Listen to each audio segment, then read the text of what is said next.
ಎಲ್ರಿಗೂ ನಮಸ್ಕಾರ.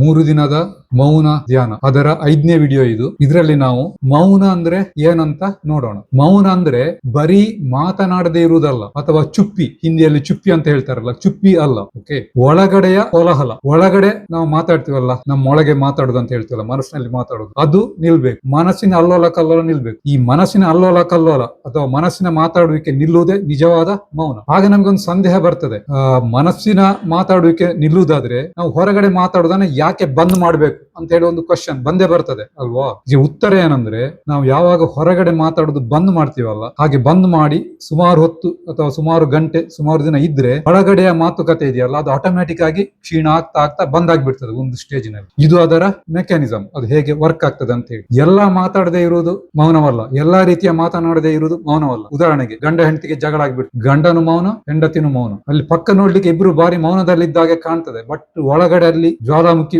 ಕುದಿತಾ ಇರ್ತದೆ. ಅದು ಯಾವಾಗ ಸ್ಫೋಟ ಆಗ್ತದೆ ಗೊತ್ತಾಗುದಿಲ್ಲ. ಗಂಡ ಆಲೋಚನೆ ಮಾಡ್ತಾ ಇರ್ತಾನೆ, ತಡಿ ಅವಳಿಗೆ ಕಲಿಸ್ತೇನೆ ಅಂತ ಹೇಳಿ. ಅವಳು ಆಲೋಚನೆ ಮಾಡ್ತಾ ಇದ್ದಾಳೆ, ತಡಿ ಗಂಡನಿಗೆ ಈ ದಿವಸ ಕಲಿಸ್ಬೇಕು ಒಂದು ಪಾಠ ಅಂತ ಹೇಳಿ. ಏನ್ ಮಾಡ್ತಾಳೆ ಅಂದ್ರೆ, ಫಸ್ಟ್ ಆಗಿ ಮಗುವಿಗೆ ಚಚ್ತಾಳೆ, ಯಾಕಂದ್ರೆ ಗಂಡನಿಗೆ ಹೊಡಿಲಿಕ್ಕೆ ಆಗುದಿಲ್ಲಲ್ಲ, ಮಗುವಿಗೆ ಚಚ್ತಾಳೆ. ಮಗು ಅಳ್ತಾ ಇರ್ತದೆ, ಆಮೇಲೆ ನಾಯಿಗೆ ಒದಿತಾಳೆ. ಮತ್ತೆ ಅಡಿಗೆ ಮನೆಯಲ್ಲಿ ಪಾತ್ರೆಗಳು ಬೀಳ್ತದೆ, ಸಾಂಬಾರಿಗೆ ಉಪ್ಪು ಜಾಸ್ತಿ, ಖಾರ ಕಮ್ಮಿ ಆಗ್ತದೆ, ಹೀಗೆಲ್ಲ ಆಗ್ತಾ ಹೋಗ್ತದೆ. ಓಕೆ, ಟೀಗೆ ಸಕ್ಕರೆ ಇರೋಲ್ಲ, ಹೀಗೆಲ್ಲ ಅವಳ ಮೌನವನ್ನ ಈ ರೀತಿಯಾಗಿ ಅಭಿವ್ಯಕ್ತಿ ಮಾಡ್ತಾಳೆ. ಬಟ್ ಇದು ಮೌನ ಅಲ್ಲ. ನಾವು ಯಾವ ಮೌನವನ್ನು ಉದ್ದೇಶಿಸಿ ಹೊರಟಿದ್ದೇವೋ, ಯಾವ ಆಧ್ಯಾತ್ಮಿಕತೆಗೆ ಯಾವ ಮೌನ ಯೂಸ್ ಆಗ್ತದೋ, ಅದು ಈ ಮೌನ ಅಲ್ಲ. ಬರ್ತಾ ಇತ್ತಲ್ಲ, ಅಲ್ಲಿ ಒಳಗಿನ ವಾರ್ತಾಲಾಪ ನಿಲ್ಲೋದು. ಏನಾಗ್ತದೆ ಒಳಗಿನ ವಾರ್ತಾಲಾಪ ನಿಂತ್ರೆ, ಒಳಗಿನ ಮಾತುಕತೆ ನಿಂತ್ರೆ ಏನಾಗ್ತದೆ ಅಂದ್ರೆ, ಭಗವಂತ ಮಾತಾಡೋದು ನಮ್ಗೆ ಕೇಳಿಸ್ತದೆ. ಈಗ ಯಾಕೆ ನಮ್ಗೆ ಭಗವಂತ ಮಾತಾಡೋದು ಕೇಳಿಸ್ತಾ ಇಲ್ಲ? ಈಗ ಭಗವಂತ ಮಾತಾಡ್ತಾ ಇಲ್ವಾ ನಮ್ ಜೊತೆ? ಅವನು ಮಾತಾಡ್ತಾ ಇದ್ದಾನೆ, ಬಟ್ ಯಾಕೆ ಕೇಳ್ತಾ ಇಲ್ಲ ಅಂದ್ರೆ, ನಾವು ಕೂಡ ಮಾತಾಡ್ತಾ ಇದ್ದೇವೆ. ಅಲ್ಲಿ ಎರಡು ವಾಯ್ಸ್ಗಳು ಬೆರಕೆ ಆಗಿದೆ, ಮಿಕ್ಸ್ ಆಗಿದೆ, ನಮ್ಗೆ ಅದನ್ನ ಸಪರೇಟ್ ಮಾಡ್ಲಿಕ್ಕೆ ಆಗ್ತಾ ಇಲ್ಲ. ಬಟ್ ಯಾವಾಗ ನಮ್ಮ ಮಾತುಕತೆ, ಆಂತರಿಕ ಮಾತುಕತೆ ನಿಲ್ತದೋ, ಆಗ ಭಗವಂತನ ಧ್ವನಿ ನಮ್ಗೆ ಕೇಳ್ತದೆ. ಭಗವಂತನ ಧ್ವನಿ ಅಂದ್ರೆ ನಾನು 10 ತಲೆ 15 ಕೈ ಇರುವ ಯಾವುದೇ ಒಂದು ಭಗವಂತ, ಯಾವುದೋ ಒಂದು ವಿಚಿತ್ರವಾದ ಆಕಾರ ಮೋಡದ ಮೇಲೆ ಕೂತಿದ್ದು ಅಂತ ಭಾವಿಸಬೇಡಿ. ಅದು ನಿರ್ಗುಣ ನಿರಾಕಾರದ ಬಗ್ಗೆ ನಾನು ಮಾತಾಡ್ತಾ ಇರೋದು. ಓಕೆನಾ?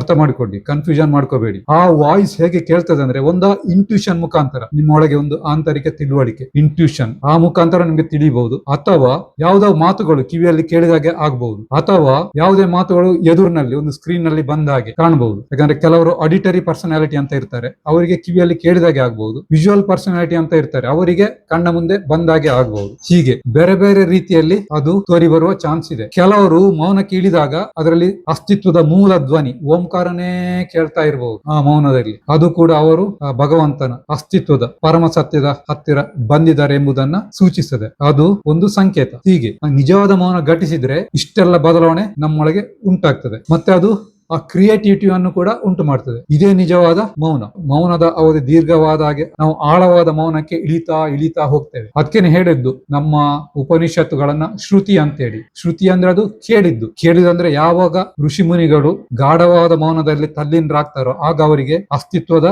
ಮಾತುಕತೆ, ಆ ಮೂಲ ಧ್ವನಿ ಕೇಳ್ತದೆ. ಆ ಕೇಳಿದ್ದನ್ನೇ ನಾವು ಉಪನಿಷತ್ ಅಂತ ಕರೆಯುವುದು. ಹೀಗಿದೆ. ಇಂತಹ ಮೌನವನ್ನು ನಾವು ಅಭ್ಯಾಸ ಮಾಡಿ ನಮಗೆ ಏನು ಬೇಕು ಅದನ್ನು ನಾವು ಪಡೆಯೋಣ. ಮುಂದಿನ ವಿಡಿಯೋದಲ್ಲಿ ಇನ್ನು ಕೆಲವು ಹೆಚ್ಚಿನ ವಿಷಯಗಳನ್ನ ನೋಡೋಣ. ನಮಸ್ತೆ.